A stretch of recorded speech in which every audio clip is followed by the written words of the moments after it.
اللہ کی شانیں اس سے اور جو ہمیں سمجھ آ سکتی تھی وہ ہمیں بتا دی گئی، وگرنہ یہ کہ اس کی شانیں بھی بے پایا ہیں، اس کی صفات بھی بے پایا ہیں۔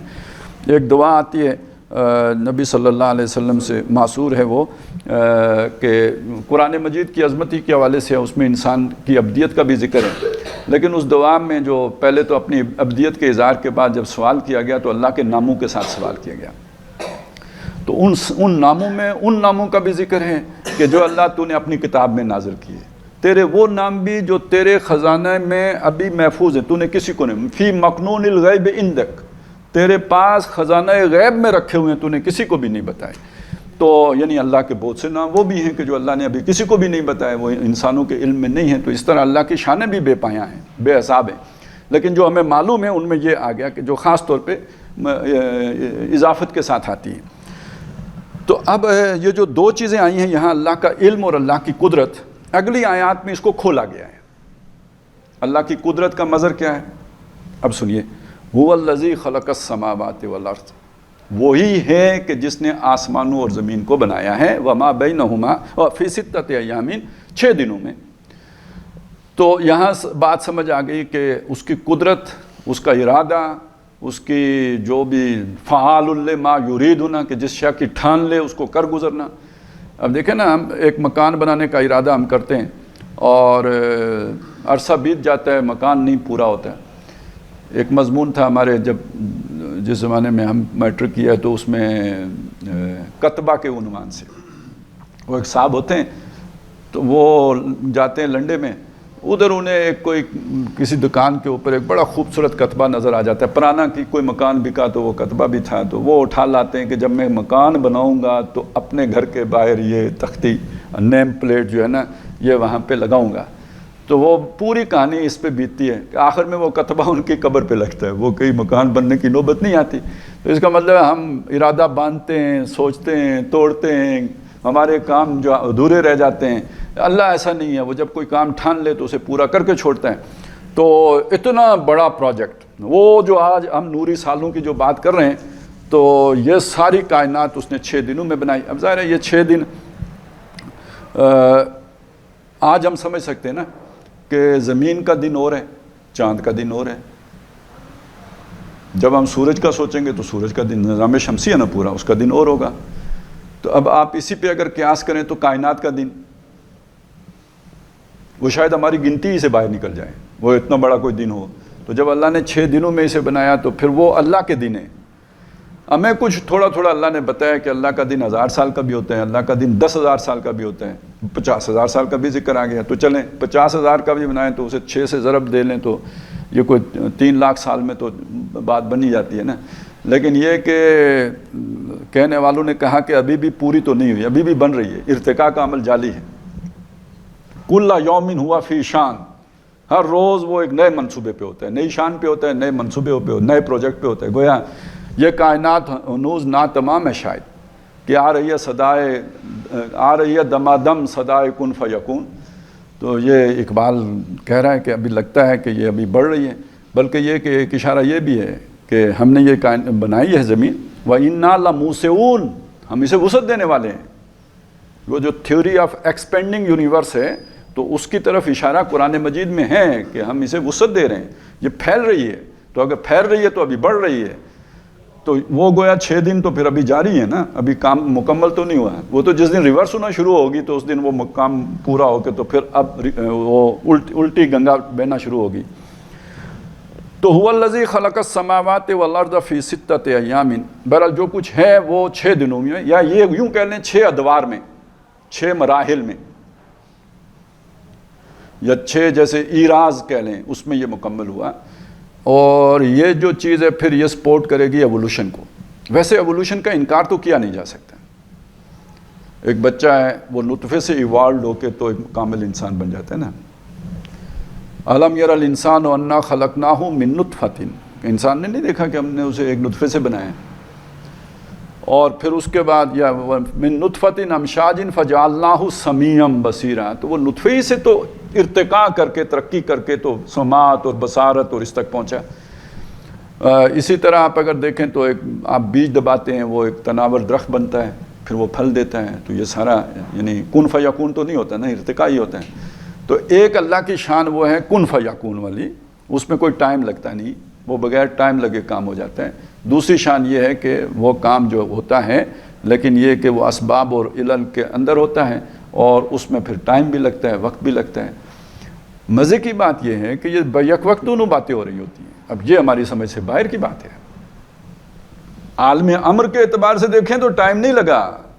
یہ جب اللہ کہتا ہے 6 دنوں میں بنا، یہ اللہ کے اعتبار سے نہیں ہے، یہ ہمارے اعتبار سے، اللہ کے اعتبار سے کوئی وقت نہیں لگا۔ اور جسے یہ سمجھنے میں مشکل ہو اس کے لیے بڑا آسان ہے کہ نبی صلی اللہ علیہ وسلم گئے معراج پر۔ اب آپ سوچیں اتنا طویل، یہ نوری سال سارے جو ہے نا طے ہو گئے نا، یہ جو نوری سال ہیں یہ سارے کائنات سے باہر نکل گیا نا کام۔ عند سدرۃ المنتہا، وہ کائنات کا تو اینڈ ہو گیا، تو یہ نوری سال سارے کراس ہو گئے۔ یہ تو ایک انسانی زندگی میں ممکن ہی نہیں ہے۔ تو وہ تو سارا سفر پھر عالم امر کے قانون کے تحت ہوا ہے نا، وہاں جہاں ٹائم اینڈ اسپیس زیرو، ٹھیک ہے نا۔ یہ اب تھیوریز تو آ چکی ہیں، ابھی یہ پروون فیکٹس نہیں بن بھی نہیں سکتے، کیونکہ اس تھیوری کو کیسے آپ، یعنی کبھی لائٹ سپیڈ سے تیز کوئی باڈی موو کرے گی تو تب یہ تھیوری پروو ہوگی نا، تو وہ تو ہو ہی نہیں سکتا۔ عالم خلق میں رہتے ہوئے یہ پاسبل نہیں ہے کہ کبھی بھی کوئی باڈی جو ہے وہ لائٹ سپیڈ سے زیادہ تیز رفتاری سے حرکت کر سکے، لیکن تھیوری تو آ گئی نا یہ، okay time and space zero ہو جائے گا۔ ٹائم اینڈ اسپیس زیرو ہونے کا مطلب یہی ہے کہ بھئی آپ ہر جگہ موجود ہیں۔ وہ جو ہمارے بریلوی بھائی حاضر ناظر والا فلسفہ پیش کرتے ہیں نا، اس کو اگر آپ فزکس کی زبان میں بیان کریں گے تو ٹائم اینڈ اسپیس زیرو ہونا ہی کہا جائے گا۔ جس کے لیے ٹائم اور اسپیس زیرو ہو گیا وہ حاضر و ناظر ہو گیا، کیونکہ وہ ہر جگہ موجود ہے اب اور ہر شے دیکھ رہا ہے۔ تو هو الذی خلق السماوات والارض فی 6 ایام ثم استوى علی العرش، پھر وہ عرش پر متمکن ہوا۔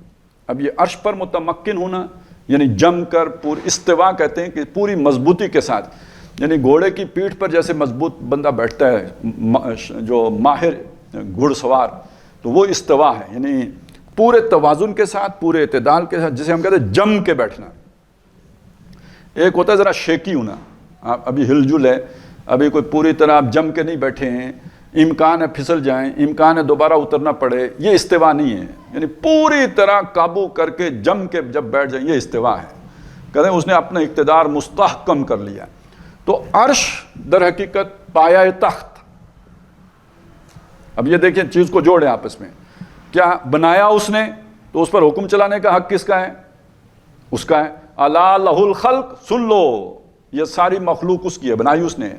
وَلَہ الامر، بنائی اس نے ہے تو حکم دینے کا اختیار بھی اس کا ہونا چاہیے۔ جس نے بنایا وہ پہلا حقدار ہے حاکم بننے کا، وہ پہلا حقدار ہے بادشاہ بننے کا، وہ پہلا حقدار ہے مالک ہونے کا۔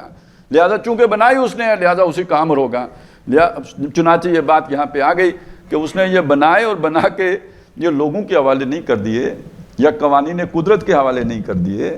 ثم استوى علی العرش، وہ عرش پر متمکن ہوا۔ قرآن مجید میں بعض جگہوں پہ اس آیت کے ساتھ پھر جڑ کے کچھ اور بات بھی آئی ہے جو یہاں پہ نہیں ہے، یہاں کچھ چونکہ کسی اور چیز کی طرف توجہ دلانی تھی لہذا اس کا ذکر یہاں نہیں کیا، لیکن دوسرے مقامات پر ہے کہ عرش پر متمکن ہونے کے بعد وہ کیا کرتا ہے، یعنی اس عرش پر متمکن ہونے کی تشریح ہے۔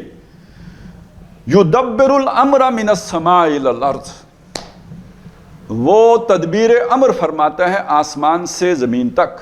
یہ جو ابھی میں آیت آپ کو سنا رہا ہوں یہ سورہ الف لام میم سجدہ کی ہے، 4 آیت ہے شاید۔ ثم یدبر الامر من السماء الی الارض ثم یعرج الیہ فی یوم کان مقدارہ الف سنۃ، پھر وہ جو امر آتا ہے زمین پر پھر وہ چڑھ کے جاتا ہے اس کے پاس اس 1000 سال برابر مدت میں جو تم گنتے ہو۔ اب یہ تدبیر امر کیا چیز ہوئی؟ آپ سمجھ لیں کہ وہ زمین کے بارے میں فیصلہ کرا، آسمان سے زمین تک یہ جو بھی ہے اس کے لیے تدبیر امر کرنا، انتظام اور انصرام کرنا۔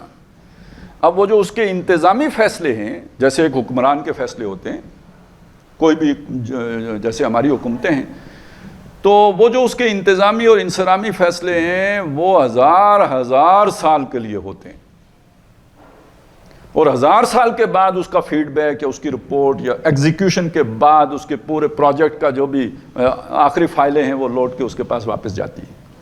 تو یہ ہے بادشاہ، وہ بادشاہ فیصلے کرتے ہیں، ان فیصلوں کی تنفیذ ہوتی ہے، پھر اس کے بعد سارا فیڈ بیک اس کے پاس جاتا ہے۔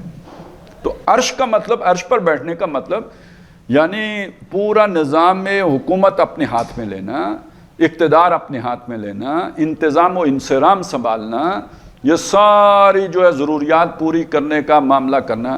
وہ نہیں کہ کسی نے اقبال ہی ہے شاید کہ خدایا خدائی درد سر ہے، یہ اہتمام میں خشک و تر ہے۔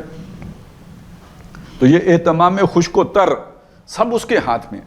اب یہ دیکھیے اس کے اوپر اللہ نے ایک پردہ ڈالا ہوا، یہ سب اللہ کر رہا ہے، اس کے اوپر ایک خلق کا پردہ ہے، اس کے اوپر ایک تشریعی قوانین کا پردہ ہے کہ ہم جب دیکھتے ہیں تو ہمیں نظر آتا ہے کہ یہ فزیکل لاز ہیں کہ جن کے نتیجے میں یہ ہو رہا ہے۔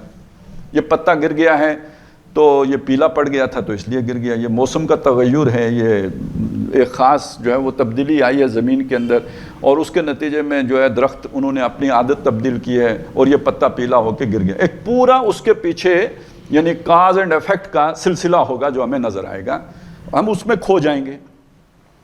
اس کے پیچھے جو ان اسباب کے پیچھے جو مسبب الاسباب ہے وہ نظر نہیں آئے گا۔ تو ایمان بالغیب کا اصل مطلب یہ ہے کہ یہ ساری چیزیں اپنی جگہ پہ موجود ہیں، یہ عالم خلق کی سطح پر ہیں، وہ عالم امر میں پیچھے حکم کسی اور کا چل رہا ہے، وہ تلاش کرو، وہ ڈھونڈو، ہر شے میں ڈھونڈو۔ جو بھی آپ کے سامنے قانون قدرت ہے اس کو در حقیقت چلانے والی پیچھے کوئی ذات ہے، اور بلکہ یوں کہہ لیں کہ اس کے پیچھے اللہ تعالیٰ کی پوری سول سروس متحرک، جو فرشتے نافذ کر رہے ہوتے ہیں نا اللہ کا عمل، وہ ہمیں نظر نہیں آ رہے ہوتے۔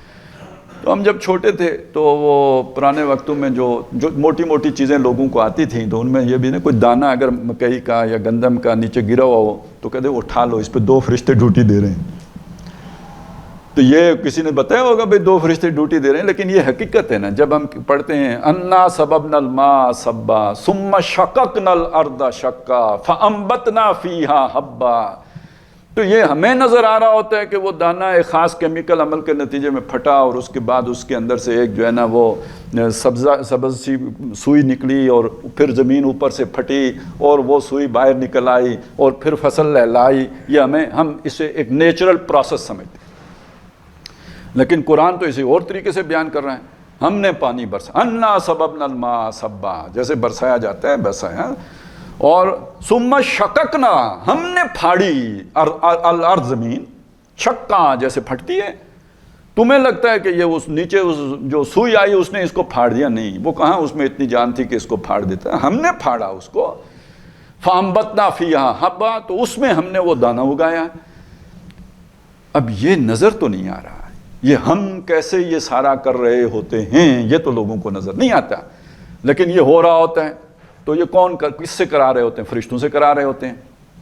جب وہ فرشتے کر رہے ہیں تو پھر دانے کے اوپر فرشتہ ہے یا نہیں ہے؟ اس کی حفاظت پر، اس کی بڑھوتری پر، اس کے سارے نگہداشت پر۔ تو یہ اللہ کا وہ نظام ہے جو ہمیں نظر نہیں آتا، ہمیں تو ایک ظاہر نظر آتا ہے اور ہم اس میں کھوئے رہتے ہیں۔ یہ وہ شے ہے کہ جس کا مشاہدہ اللہ تعالیٰ اپنے پیغمبروں کو کراتا ہے۔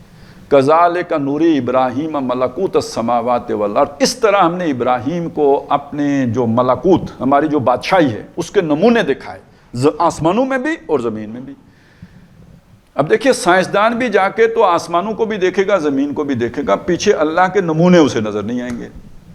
ابراہیم جب دیکھتے ہیں تو ان کو اللہ کا نمونہ وہ نظر آتا ہے کہ اس کے پیچھے اللہ کی بادشاہی کس طرح کار فرمایا، انہوں نے وہ بھی، ان کی وہ آنکھ کھلی، انہوں نے وہ بھی دیکھ لیا۔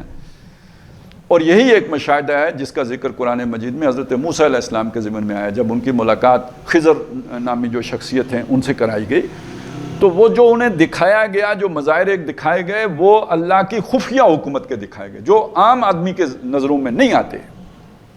وہ اللہ کا وہ امر مخفی رہ کے روب عمل آتا ہے، وہ ذرا اللہ تعالیٰ نے دکھایا کہ یہ ساری کاروائی ہوتی کیسے ہے۔ تو یہ ہے اللہ کی حکومت قائم و دائم ہے، اللہ کا امر جاری و ساری ہے، اگرچہ کہ وہ لپٹا ہوا ہے یہ فزیکل لاز کے اندر۔ لہٰذا پھر لوگ یہی سمجھتے ہیں کہ یہ قوانین قدرت ہی در حقیقت فرشتے ہیں۔ سر سید احمد خان نے یہ کہا تھا نا کہ جو قوانین قدرت ہیں یہی فرشتے ہیں۔ تو قرآن مجید میں چونکہ فرشتوں کا ذکر ہے، اب انہیں کہیں ٹھکانے لگانا تھا تو وہ ٹھکانے یوں لگائے کہ جو فزیکل لاز ہیں حقیقت میں یہی فرشتے ہیں۔ تو ایسا مسئلہ نہیں، فرشتے ایک علیحدہ، اور فرشتے اور قرآن کا بڑا آپس میں گہرا تعلق ہے۔ اس لیے کہ فرشتے کا انکار کر کے تو بڑا ایک درمیانی کڑی جو ہے نا وہ مس ہو جاتی ہے کہ یہ اللہ تعالیٰ کا جو کلام ہے یہ اللہ نے جبریل کو دیا ہے، جبریل نے آ کے محمد رسول اللہ تک پہنچائے ہیں۔ تو فلا اقسم بالخنس الجوار الکنس واللیل اذا عسعس والصبح اذا تنفس انہ لقول رسول کریم، یہ جو قرآن ہے ایک بہت عزت والے رسول کا کلام ہے، قول ہے۔ یہ کون سے رسول کا ذکر ہے یہاں؟ یہ حضور کا ذکر نہیں ہے، یہاں جبریل کا ذکر ہے۔ ذی قوت عند ذی العرش مکین، وہ بہت قوت والا ہے اور وہ عرش مکین والا جو اس کے پاس مقرب ہے، وہ اس کا قریبی ہے، اس کا قرب اسے حاصل ہے۔ مطاعن، تمام فرشتے اس کی مانتے ہیں، سما امین، اور وہاں کا وہ معتبر ہے۔ یہ اس کا قول ہے جو آ کے اس نے نبی صلی اللہ علیہ وسلم کے دل پہ اتارا ہے۔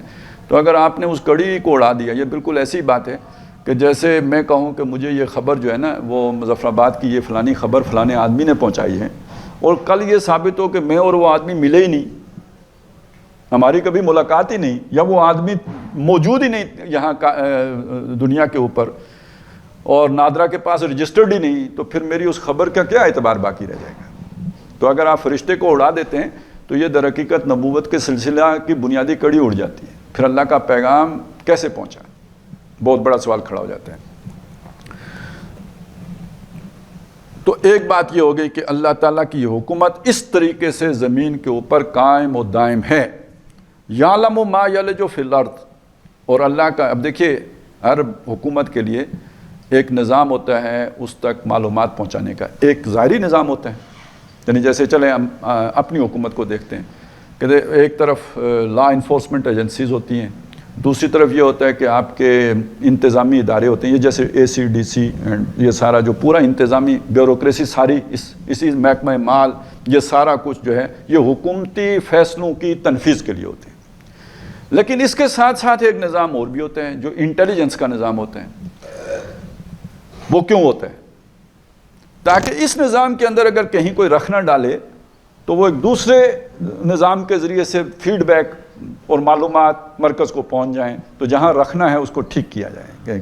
کہیں بھی رکاوٹ آ سکتی ہے نا، جیسے ہمارے دوران خون میں رکاوٹ آ جاتی ہے تو امر کی تنفیذ میں بھی تو کہیں پہ کوئی گھپلا ہو سکتا ہے نا، کوئی ایک آدمی، کوئی ایک DC صاحب سستی کریں، قائلی کریں تو حکم نیچے جانے میں رک جائے گا۔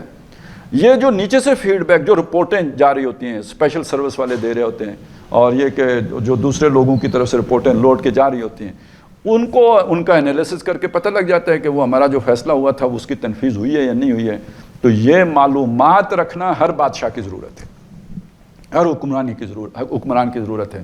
لہٰذا وہ اللہ تعالیٰ خود جانتا ہے اس کے، اگرچہ کہ اس کا یہ پورا نظام بھی موجود ہے۔ ثم یعرج الیہ فی یوم کان مقدارہ الف سنۃ مما تعدون، وہ لوٹ کے بھی جاتا ہے، سارے امور اس کے پاس، الی اللہ ترجع الامور بھی ہے، یہ بھی ہے، لیکن اس کے علاوہ وہ براہ راست بھی جانتا ہے، کیونکہ وہ پہلی بات میں بہرحال ہمارا انسانی تجربہ ہی ہے نا، ہم اس تجربے سے باہر کا علم نہیں رکھتے۔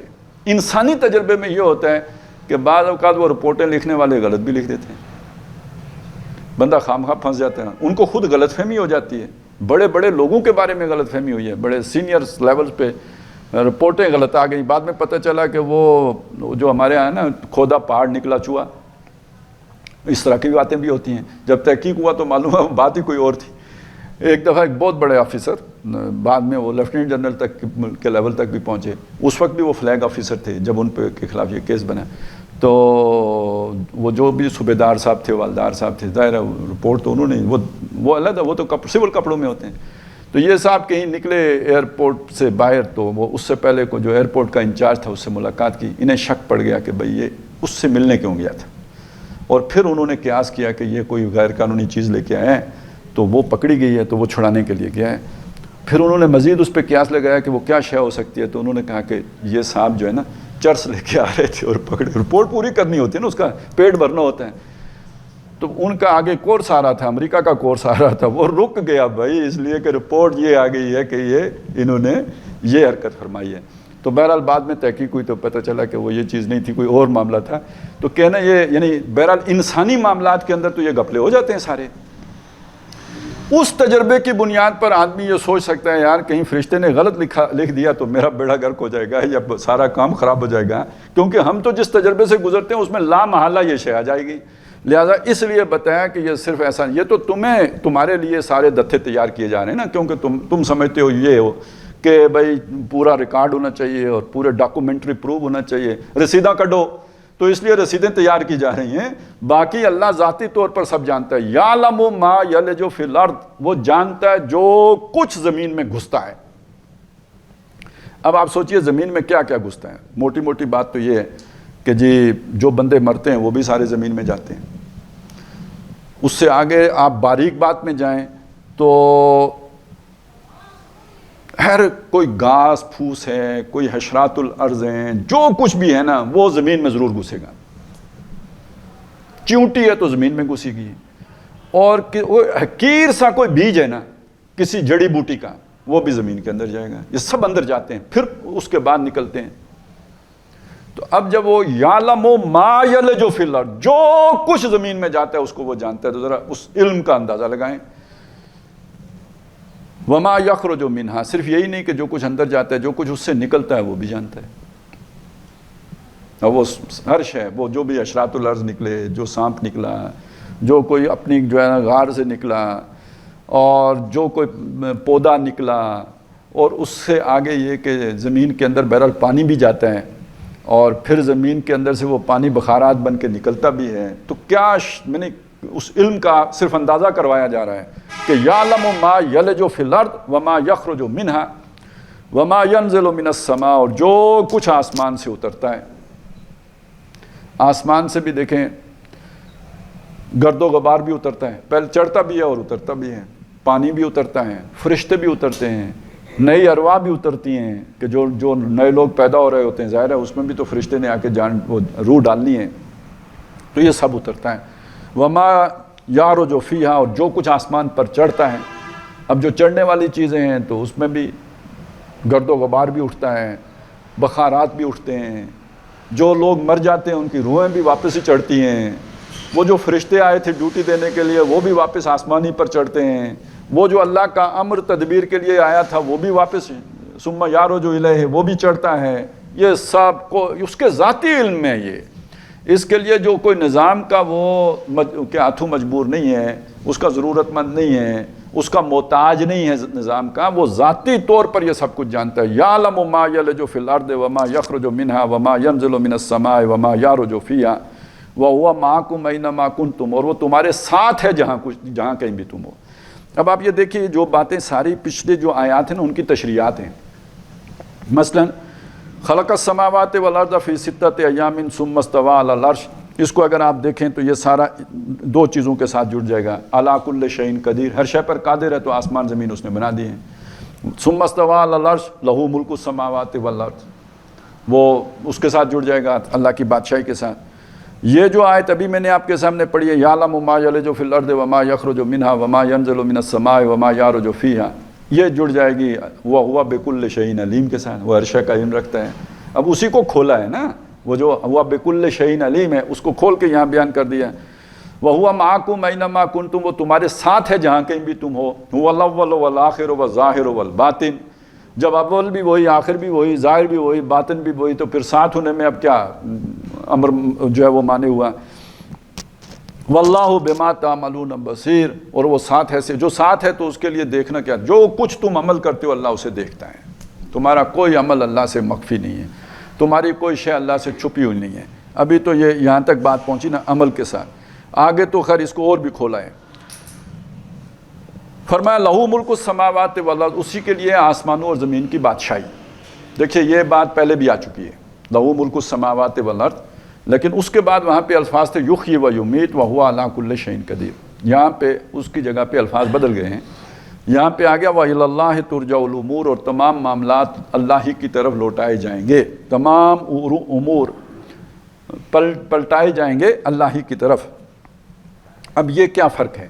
اصل میں جو توجہ دلانی تھی وہ اس چیز کی طرف دلانی تھی کہ کوئی بھی بادشاہ جو ہے تو اس نے اس کا بہرحال ایک معاملہ یہ ہوتا ہے اپنی رعایا کے ساتھ کہ جزا سزا کا معاملہ تو ہوتا ہے نا، کہ جو بادشاہ کا وفادار ہے اسے انعام دیا جاتا ہے، اسے سہولتیں دی جاتی ہیں، اسے فیسیلیٹیٹ کیا جاتا ہے، اس کی زندگی کو بہتر سے بہتر بنایا جاتا ہے، کیونکہ یہی تو بادشاہ جو ہے اس کا کام ہے۔ اور جو بادشاہ کا باغی ہے، اس کا مخالف ہے، اس کا جو ہے نا احکام کو نہیں ماننے والا ہے، اس کو سزا دی جاتی ہے۔ یہ بادشاہ کا خاصہ ہے، اس کے بغیر تو بادشاہت قائم ہی نہیں۔ یہ رٹ آف دا گورنمنٹ کا تقاضا یہ ہے کہ جزا و سزا ہو۔ اب وہ جزا و سزا ظاہر ہے جو بھی بادشاہ کا قانون ہے اس کی بنیاد پر ہوگی۔ یہ اندھا تو ریوڑیاں نہیں بانٹے رہے گا نا، کوئی اصول ہوگا، کوئی ضابطہ ہوگا جس کی بنیاد پر یا تو جزا ملے گی یا سزا ملے گی۔ اس ضابطے کا نام دین ہے، اللہ کے جو احکام ہیں اسی کا نام دین ہے۔ اب جس نے اس پر عمل کیا اس کے لیے اللہ کے ہاں جزا ہے، انعام ہے، اور جس نے اس کی خلاف ورزی کی اس کے لیے اللہ کے ہاں سزا ہے۔ تو یہ چیز اب یہاں آ کے کھولی ہے کہ وہ ایسا اس نے بادشاہ نے بنا کے چھوڑ نہیں دیا ہے، بلکہ یہ اب یہ اسے اس کے ساتھ جوڑ لیں۔ یحیی و یمیت، وہ زندہ رکھتا ہے، وہ مارتا ہے۔ وہو علی کل شیء قدیر، یعنی وہ ابھی مارنے کے بعد دوبارہ بھی زندہ کرے گا۔ وہ قدرت جو ہے نا اس کے ساتھ جوڑ لیں کہ وہ قادر ہے اس پر کہ تمہیں دوبارہ زندہ کرے۔ جب دوبارہ زندہ کرے گا تو یہ اس دنیا کے سارا حساب کتاب اس کے سامنے پیش ہوگا اور وہ تمہارا محاسبہ کرے گا۔ واللہ سریع الحساب، وہ حساب لینے میں بہت تیز ہے، جلدی حساب لے لے گا تمہارا۔ یعنی اس دن پھر یہ فیصلہ، چونکہ مالک الملک ہے، مالک یوم الدین ہے، لمن الملک اليوم، پوچھے گا آج بادشاہی کس کی ہے، لہٰذا وہ اپنے ان احکامات کی بنیاد پر جو اس نے دنیا میں دیے تھے فیصلے اس دن کرے گا۔ دنیا فیصلے کی جگہ نہیں ہے، یہ امتحان کی جگہ ہے کہ اس رب کو پہچانا، اس الہ کو پہچانا، اس مالک الملک کو پہچانا، اس خالق کو، اس مالک کو پہچانا، اور جو اس کے ساتھ تقاضے بنتے تھے وہ پورے کیے یا نہیں کیے۔ اس کے لیے یہ سارے معاملات اللہ کی طرف پلٹائے جانے ہیں، فیصلہ اس نے کرنا ہے۔ اس میں ایک تسلی کا پہلو بھی ہے۔ دیکھیے فیصلہ اگر اللہ تعالیٰ اپنے اہرکاروں کے ذمے لگا دے تو تسلی نہیں ہو سکتی کہ بندہ سوچتا ہے، ظاہر ہے وہ تو کسی پھر جو بھی اللہ تعالیٰ بنا دے گا ایک پروسیجرل لا، اس کے تابع فیصلے کریں گے نا۔ اب جج جو فیصلے کرتے ہیں تو ہمارا جو قانون لکھا ہوا ہے، جو پروسیجرز طے ہیں اس کے اندر رہتے ہوئے فیصلے کرتے ہیں، اس سے وہ باہر نکل کے فیصلے نہیں کر سکتے۔ لہٰذا اللہ نے فیصلہ اپنے پاس رکھا ہے کہ کوئی پروسیجر بنانے کی ضرورت نہیں، وہ خود اپنے علم کی بنیاد پر فیصلے کرے تاکہ لوگوں کے ساتھ رحم کا معاملہ بھی ہو، انصاف کا معاملہ بھی ہو، اور فضل کا معاملہ بھی ہو۔ تو وہ جو الرحمن ہے، الرحیم ہے، اور وہ جو ودود ہے، وہ جو شفیق ہستی ہے، رعوف ہے، رحیم ہے، وہ اس کے ہاتھ میں فیصلے ہیں۔ تو یہ گویا جو لوگ اللہ کی عبادت کرنے والے ہیں، اللہ کے احکامات ماننے والے ہیں، تو ان کے لیے بڑی تسلی کی بات ہے کہ کمیاں کوتاہیاں تو ہو ہی جاتی ہیں، اگر اس کے وفادار رہو گے تو وہ درگزر فرمائے گا۔ ایسا نہیں ہے کہ کسی سسٹم میں ڈال دے اور پھر یہ کہ وہ تو بڑی مصیبت کی بات ہو جائے گی۔ اور اس میں بہرحال تنبیہ ہے ان لوگوں کے لیے جو نافرمانی کرتے ہیں کہ اس کو چکر نہیں دیا جا سکتا، اسے دھوکہ نہیں دیا جا سکتا، وہ علیم بذات الصدور ہے۔ یولج اللیل فی النہار و یولج النہار فی اللیل، اب یہ پھر قدرت کی بات آ گئی۔ وہ داخل کرتا ہے دن میں رات میں دن کو، رات کو دن میں، وَيُولِجُ النَّهَارَ فِي اللَّيْلِ، اور دن کو رات میں، وَهُوَ عَلِيمٌ بِذَاتِ الصُّدُورِ۔ اب یہ پھر علم کی بات آئی، وہ سینوں میں جو کچھ چھپا ہوا ہے، جو کچھ سینوں میں ہے اس سے بھی واقف ہے۔ اور یہ جو سینے میں ہے، اب ظاہر ہے انسان کے شعور کی جو سطح بیان اب انسان نے خود پہچان لیا نا، ایک شعور کی سطح ہے، ایک تخت الشعور ہے، ایک لا شعور ہے۔ لا شعور کیا چیز ہے؟ مطلب تحت شعور میں تو جو کچھ ہے نا کہ وہ جب ضرورت پڑتی ہے تو شعور کی سطح پہ آ جاتا ہے، وہ مدانی چلتی ہے سوچ کی، تو جو کچھ تحت شعور میں وہ ابھر کے شعور کی سطح پہ آ جائے گا۔ لیکن جو لا شعور میں وہ کیا ہے؟ وہ ہے جس کا ہمیں شعور نہیں ہے، لیکن کچھ تو ہے نا جو لا شعور میں ہے۔ اور ہمارا جو ایکشن ہوتا ہے، جو ہمارا عمل ہوتا ہے، اس کے پیچھے بعض اوقات ہمارے محرکات جو ہوتے ہیں وہ لا شعوری ہوتے ہیں۔ اب یہ بڑی نازک بات ہو گئی۔ اب میں نماز پڑھتا ہوں، میں روزے رکھتا ہوں، میں درس دیتا ہوں، میں نیکی کے کام کرتا ہوں، بظاہر میں سب کچھ اللہ کو راضی کرنے کے لیے کر رہا ہوں، لیکن میرے لا شعور میں کیا کھچڑی ہے یہ تو میں نہیں جان، مجھے تو شعور نہیں ہے اس کا۔ کون سی خابیدہ خواہش ہے جس کی تسکین اس ذریعے سے ہو رہی ہے؟ بات سمجھ میں آئی نا؟ اور اعمال کا دار و مدار نیتوں پہ، اس جذبہ محرکہ پر ہے جس کی بنیاد پر آپ نے عمل کیا۔ اب بالفرض کہیں لا شعور میں کوئی جو چھپی حسرت شہرت کی تھی اس نے اب یہ صورت اختیار کر لی ہے، تو عمل تو سارا بڑھ گیا نا.